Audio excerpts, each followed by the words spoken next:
The house was eerily quiet that afternoon, the kind of silence that Madame, acutely aware of the hum of thieferage and the birds singing outside, sat, alone in the living room, idly, flipping through a magazine without actually reading a single word. My husband, Ryan, was away on yet another business trip by now. This was a familiar routine, so I wasn't overly bothered. However, on this particular day, the emptiness felt more overwhelming than usual. I kept glancing at my phone, half hoping for a message or a call, but there was nothing. The silence only served to emphasize how predictable and monotonous my life had become. Routine had become a source of comfort, yet also a barrier, separating me from any real excitement or passion I loved. Ryan, or at least a thought. I did. But as the years went by, something had gradually changed between us. The passion that once burned bright had slowly transformed into a sense of comfort, and over time that comfort had morphed into complacency. Our relationship had become a well-worn path, lacking the spark and adventure that at once had. Suddenly the sound of a car door shutting broke the silence. I peeked through the window and saw my nephew, Lucas, walking towards the house. He was the son of Ryan's younger brother. I opened the door to find Lucas standing on the porch wearing a confident smile that immediately brought a bit of energy to the otherwise dull atmosphere. "Hey, Lucas, what brings you here?" I asked, trying to hide my surprise at his unexpected visit. Uncle Ryan asked me topic. "Up some documents he left behind here," plied, his eyes sparkling with charisma hope. "It's not a bad time." I stepped aside to let him in. "Not at all, come on in." Ash entered. I noticed how gracefully he moved, his every step exuding a sense of self-assurance that was quite different from Ryan's more reserved demeanor. He tossed his bag onto the couch and looked around. "Nice place. As always, you've got great taste." Aunt, I chuckled, brushing off the compliment. "Flattery won't get you out of trouble." "What documents are you looking for?" Lucas shrugged. "Something about property papers, I think." As he headed to the study, I found myself involuntarily comparing him to Ryan. Lucas was spontaneous, charming, and unabashedly self-assured, qualities that had been sorely lacking in my life for far too long. I quickly shook off the thought, feeling a bit foolish for even making such comparisons. After all, he was family. But then Lucas returned with the papers, his sleeves rolled up to reveal a tattoo on his forearm. Lucas caught mestering at his tattoo and smirked. "You like it?" he asked, his eyes twinkling with amusement. "It's interesting," I replied. Feeling a bit embarrassed at being caught looking, we sat down and chatted for a while, sharing stories and laughter. Lucas's tales were lively and humorous, a sharp contrast to the monotony I had grown accustomed to in my daily life. For aunt, I completely forgot about everything else. My husband, my responsibilities, and the unspoken rules of propriety. It was just Lucas and me two, people sharing a connection that I couldn't quite put into words. Our conversation flowed naturally, filling the room with a warmth and energy that I hadn't experienced in years. Lucas leaned back on the couch, his eyes meeting mine, a fraction longer than normal as he spoke.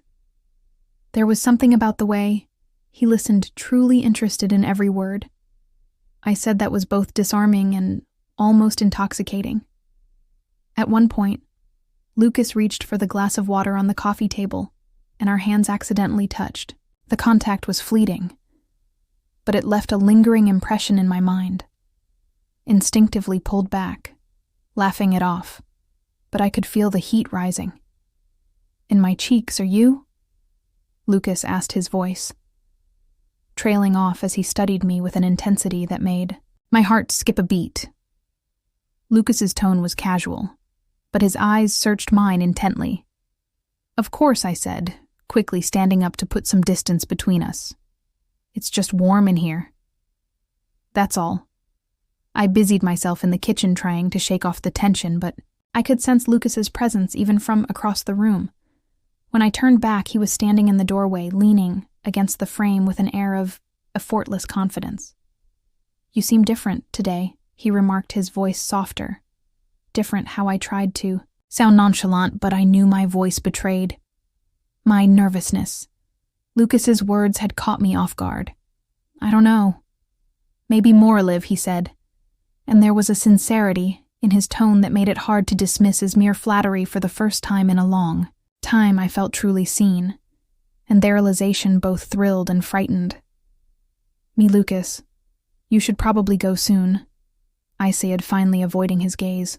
Why Hesked stepping closer. I quickly replied, no reason, just he stared into my eyes, and I found myself at a loss for words. Or maybe I did have an answer, but I couldn't bring myself to say it. The air between us felt charged heavy, with unspoken words, and unacknowledged feelings. Lucas was standing too close, now, and I felt my resolve weakening. This isn't right. I whispered more to myself than to him. I know, he said, his voice low and steady. But doesn't it feel right? I looked up at him, my heart pounding in my chest. For a moment, the rest of the world seemed to fade away. It was just the two of us, suspended in a moment that felt both impossible and inevitable. Lucas reached out his hand, gently brushing against mine. I didn't pull away. The room seemed to close in around us, the distance between us vanishing, as if it had never existed. My mind screamed at me to stop, to step back, to consider the consequences. But I was rooted to the spot, just as the tea reached its peak. The sound of the front door opening shattered the moment. My heart leapt into my throat as Lucas and I quickly separated, both turning toward the noise. My nephew, Lucas's cousin Tyler, stood in the doorway, his expression a mix of confusion and suspicion. Hey, he said, slowly, his eyes darting between us. Interrupting something? No. Of course not, I replied, forcing a laugh that even I could tell sounded hollow. Lucas was about to leave. He was just grabbing some papers for me. Lucas addressed his cousin with a casual grin. Yeah, that's right. Tyler raised an eyebrow, clearly unconvinced, while I tried to compose myself. Lucas turned to leave, his eyes locking onto mine for a brief charged moment. Guess it's good timing then, Tyler said, his voice neutral. Uncle asked me to stop by and pick up the same papers. My stomach churned as I realized Lucas's excuse had been exposed. Tyler's presence was a stark reminder of the line I had nearly crossed, and shame washed over me like a wave. I think there's been a misunderstanding, I said quickly, desperate to regain control of the situation. Lucas already has the documents. You don't need to be here. Tyler didn't move, his eyes narrowing slightly. Funny, he didn't mention you'd be here. Lucas shrugged, his easygoing demeanor unchanged. I didn't think it mattered. We were just catching up. Nothing more. The words hung in the air, seemingly harmless on the surface, but loaded with unspoken meaning. Tyler seemed to sense it. His gaze linked in on me for a moment longer than was comfortable. Well, I'll let you two continue, he said. Finally, his tone curdled as he turned and walked back out the door, leaving it slightly ajar behind him. The ensuing silence was deafening. Lucas looked at me, his expression unreadable. A few seconds passed in complete silence. The only sound was the faint ticking of the wall clock, each tick echoing the thumping of my heart. Rachel, Lucas finally broke the silence, his voice barely above a whisper. I didn't mean for this to happen, but I can't deny what I feel for you. His eyes were filled with a mix of confusion and longing, and I could see the struggle within him. I opened my mouth to speak, but no words came out. I was torn between the guilt of betraying Ryan and the undeniable attraction I felt towards Lucas. I knew I should push him away, tell him to leave and never come back, but my heart wouldn't let me. Before I could gather my thoughts, Lucas took a step closer. Please, Rachel, just give me a chance to explain.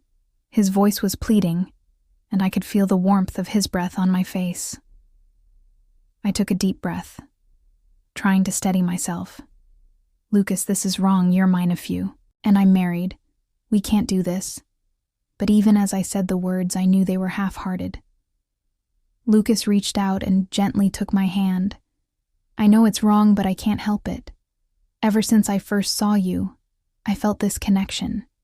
I know. You feel it too. His thumb gently stroked the back of my hand, sending shivers down my spine. I pulled my hand away. Not because I wanted to, but because I knew I had to. Lucas, you have to go. We can't talk about this anymore. I turned my back to him, not wanting him to see. The tear swelling up in my eyes for a moment, there was no sound. Then I heard Lucas Sigoke Rachel, but this isn't over. I'll give you some time, but I'm not going to give up with that. He walked towards the door. As I heard the door close behind him, I sank to the floor. My emotions finally getting the better of me, I cried, not just for the confusion and guilt I felt, but for the realization that my life would never be the same again. Over the next few days, I tried to go about my life as normal. Ryan came back from his business trip, and I did my best to act as if nothing had happened, but every time I looked at him, I felt a pang of guilt. I loved Ryan, but I couldn't deny the feelings I had for Lucas. Lucas didn't contact me, and I wasn't sure if I was relieved or disappointed. I tried to focus on my marriage to rekindle the passion that had long since faded. Ryan and I went out for dinner, watched movies together, but it all felt forced one evening as I was making dinner. Ryan came up behind me and wrapped his arms around me. You seem different lately, he said, his voice soft. Is everything okay? I froze, my heart pounding. I wanted to tell him everything to unburden myself, but I couldn't bring myself to do it. I'm fine, I said, forcing a smile. Just a bit tired. That's all. Ryan kissed the back of my neck. If you ever need to talk, you know I'm here for you, right? He said as he words, only adding to my guilt that night. As he lay in bed, I couldn't sleep. I stared at the ceiling, thinking about Lucas and the feelings I had for him. I knew I had to make a decision, but I was terrified of what that decision might mean. A few days later, I received a text from Lucas. We need to talk. Please. My heart skipped a beat. As I read the message, I knew I should ignore it, but I couldn't. I replied, okay, when and where. We met at Asmal coffee shop on the outskirts of town. Lucas was already there. When I arrived, he stood up as I walked in. His eyes fixed on me. Rachel, he said, his voice filled with emotion. I've been thinking about us. I know it's complicated, but I can't just let this go. I sat down, my hand shaking. Lucas, I don't know what to do. I love Ryan, but I can't deny the feelings I have for you. It's tearing me apart. Lucas reached across the table and took my hand. I don't want to hurt you or Ryan, but I believe in following our hearts. Maybe we can find a way to make this work. I looked into his eyes, seeing the sincere and determination in them. How can we make this work? There are so many obstacles, so many people who will get hurt. Lucas squeezed my hand. I don't know yet, but we can figure it out together. We just need to be brave and honest with each other. As I sat there looking at Lucas, I realized he was right. We couldn't ignore our feelings. We had to face them head on, no matter what the consequence is. And so, with a heavy heart but a newfound sense of resolve, I nodded. Okay, Lucas Latoon. Try. From that day on, our lives changed forever. We embarked on a journey filled with love, pain, and uncertainty. There were many difficult conversations, many tears shed, and many obstacles to overcome. But through it all, we held on to each other, determined to find a way to be together. And as the days turned into weeks and the weeks into months, we slowly but surely learned that sometimes love is worth fighting for, no matter how impossible it may seem. Thank you for listening. Please share your thoughts. Like this video if you found it helpful, and subscribe for more. I need to know. I'm not alone sometimes. The greatest betrayals aren't the ones we commit against others, but the ones we commit against ourselves.